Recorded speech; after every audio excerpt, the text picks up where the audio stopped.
हर हर महादेव। हार्दिक स्वागत करती हूँ आप लोग को अपने चैनल पे। आज बात करने वाली हूँ आप लोग को कार्तिक शुक्ल पक्ष की प्रमोदनी यानी देवउठनी एकादशी व्रत का कथा सुनाऊंगी। तो प्लीज़ मेरे चैनल पर बने रहे, मेरे चैनल सब्सक्राइब, वीडियो को लाइक कर दे। चलिए शुरू करती हूँ।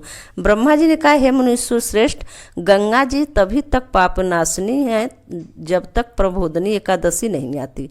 तीर्थ और देवस्थान भी तभी तक पुण्य स्थल कहे जाते हैं जब तक कि प्रमोदनी का व्रत नहीं किया जाता। प्रमोदनी एकादशी के व्रत से 1000 अश्वमेघ, 1000 राजसूर्य और यज्ञ करने के पुण्य फल होता है।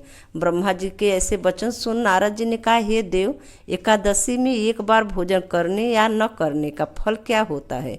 ब्रह्मा जी ने कहा, शाम को भोजन करने वाले 1 जन्म में, रात को भोजन करने वाले 2 जन्म में, और पूर्ण व्रत करने वाले 7 जन्म के पाप नष्ट होते हैं। महान दुर्लभ अपावस्तु वस्तु भी इस प्रमोदनी एकादशी व्रत के पुण्य प्रभाव से निस्संदेह प्राप्त होती है। ब्रह्मा जी ने कहा कि हे नारद, विधि और श्रद्धा तथा भक्ति के साथ किया हुआ थोड़ा सा एवं अल्प पुण्य भी महान होता है। प्रमोदनी एकादशी व्रत के संकल्प मात्र से 100 जन्मों के पाप नष्ट हो जाते हैं। प्रमोदनी में रात्रि में जागरण करने से आगे वाले 10,000 जन्मों में पाप नष्ट हो जाते हैं और 10,000 जन्म पूर्व के पितर पितृलोक को जाते हैं। यज्ञ और तपादि से दुर्लभ एवं अच्छे फल एवं एकादशी व्रत करने से प्राप्त होता है। नाना प्रकार के तीर्थों में जाने एवं नाना प्रकार के देवताओं के दर्शन करने से, गोदान, भूदान, अन्नदान, कन्यादान इत्यादि दोनों के करने से जो पुण्य फल प्राप्त होता है वह एकमात्र प्रमोदनी के व्रत से मिल जाता है। अस्तु समस्त कृतियों को त्याग यत्नपूर्वक कार्तिक मास में प्रमोदनी एकादशी व्रत रखना चाहिए। इस व्रत को करने वाला ज्ञानी, तपस्वी और जितेंद्रीय होता है, क्योंकि यह एकादशी श्री विष्णु जी के अत्यंत प्रिय है। अस्तु इसका धारण करने वाले आवागमन के चक्कर से मुक्त हो जाते हैं। उसके कायक, वाचक और मानसिक सभी पाप नष्ट हो जाते हैं। एकादशी में भगवान नाम पर किया गया हुआ दान पुण्य, शुभ कार्य अटल और अक्षय होता है। इस व्रत के करने वाले तथा भगवत कृपा होती है, वह विश्व में विद्युत हो जाते हैं। जीवन के समस्त पापों को यह हरि प्रमोदनी नष्ट करती है। इसके व्रत का पुण्य फल महान और अक्षय है। जो लोग प्रमोदनी का व्रत कर विष्णु भगवान की कथा को सुनते हैं उनके समस्त पाप नष्ट हो जाते हैं। कार्तिक के प्रमोदनी एकादशी व्रत का भागवत कथा सुनकर ब्राह्मण को दक्षिणा या दान देने से, समस्त दीप या सप्त वसुंधरा दान देने से सहस्त्रों गुना अधिक फल होता है। नारद जी ने ब्रह्मा जी से इतनी कथा सुन प्रश्न किए, हे प्रभु, कृपा कर इस व्रत का विधान और वर्णन कीजिए। ब्रह्मा जी बोले, एकादशी को निद्रा त्याग, ब्रह्म मुहूर्त में नित्य कर्म से निर्मित हो कुआं, तालाब तथा नदी में स्नान कर भगवान को स्मरण करें कि आज मैं एकादशी का व्रत रखकर भूखा रहूँगा। आप मेरे जो इच्छा हो संकल्प की रक्षा कीजिए। इस प्रकार संकल्प कर व्रत रख विष्णु भगवान की समुचित पूजा कर भगवान के समीप भजन एवं कीर्तन करे तथा रात को जागे। कंजूसी को छोड़कर नाना प्रकार के सुगंधित पुष्पों एवं सुआधु फलों से भगवान का पूजन करे। शंख द्वारा भगवान को अर्घ्य दे। अगस्त पुष्पों द्वारा पूजन करने वाले, बेलपत्रों से पूजन करने वाले अनायास ही मुक्ति लाभ करते हैं।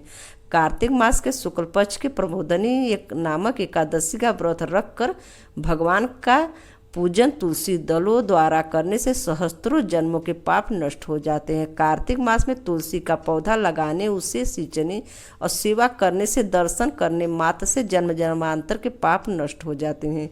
जिसके घर में तुलसी वृक्ष उगता है, फलता है और फूलता है, उसके फल में जो उत्पन्न हो गए और जो हैं यह जो होंगे समस्त विष्णुलोक के वासी होंगे।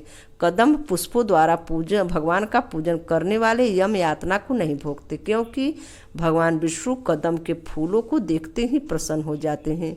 जो श्रद्धा भक्ति समेत गुलाब और पुष्प समर्पित कर भगवान पूजन करते हैं वे अनायास ही मुक्त को प्राप्त कर लेते हैं। और जो मौल श्री और अशोक के पुष्पों को अर्पण कर भगवान की पूजा और ध्यान करते हैं, वो संसार में जब सूर्य और चंद्रमा अवस्थित हैं तब तक शोक रहित को आनंद पूर्वक निवास करते हैं। श्रेष्ठ और लाल कनेर द्वारा पूजा करने वाले से भगवान अत्यंत ही प्रसन्न होते हैं। तुलसी दल द्वारा भगवान की पूजा करने वाले से भगवान सहस्त्रों गुण अधिक प्रसन्न होते हैं। जो प्रतनशील प्राणी तथा पत्रों द्वारा इस एकादशी में भगवान की पूजा करता है वह यमराज के पास से मुक्त हो जाता है।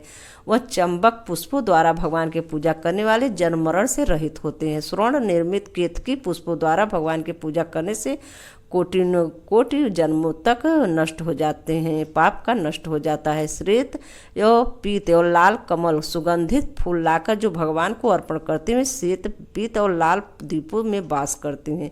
इस प्रकार भगवान का पूजन कर रात्रि जागरण कर प्रातः काल बहने वाले नदी में स्नान कर प्रातः की समस्त क्रिया वहीं समाप्त कर घर आकर भगवान की पूजा करे और व्रत की पूर्ति के लिए ब्राह्मण भोजन करा के ब्राह्मणों को दक्षिणा दे। मीठे वचनों से उनके विनय कर गोदान अन्नदान इत्यादि उन्हें संतुष्ट करे। भगवान को प्रसन्न करने के लिए ब्राह्मणों को भूसी दक्षिणा दे। उन्हीं के सामने व्रत का समाप्त कर पारण करे। यथाशक्ति ब्राह्मणों को दक्षिणा दे।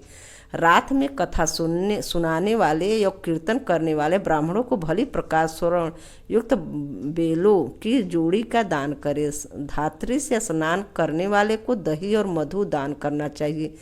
तेल के स्थान में घी और घी के स्थान में दूध का दान करना चाहिए। भूमि में शयन करने वाले को शय्या दान करना चाहिए। मौन व्रत धारण करने वाले को सोना और तेल दान देना चाहिए। केश धारण करने वाले को दर्पण दान करना चाहिए। जूता न पहनने वालों को जूता दान करना चाहिए। देव मंदिर में दीपक जलाने वाले को सोने और तांबे के दीपक घृत सहित दान करना चाहिए। जो दिन के अंत में रस भोजन करने वाले उनको स्वर्ण सहस्त्रालंकार समेत 8 घड़े दान करना चाहिए। यदि पूर्व कथित दान करने की शक्ति न हो तो ब्राह्मणों को वचनों द्वारा संतुष्ट करना चाहिए। चतुर्मास में त्यागी हुई वस्तुओं को पूर्ण ग्रहण करने से उपयुक्त रीति अनुसार दान करना चाहिए। विघ्न रहित चतुर्मास व्रत पूरा करने वाले को संपूर्ण ऐश्वर्य प्राप्त होते हैं। जो व्रत को नहीं पूर्ण कर सकते वह नरकगामी होते हैं। कार्तिक शुक्ल पक्ष की प्रबोधनी एकादशी यानी देवउठनी एकादशी यहीं पे कथा समाप्त होती है। हर हर महादेव। धन्यवाद। ओम नमो भगवते वासुदेवाय नमः।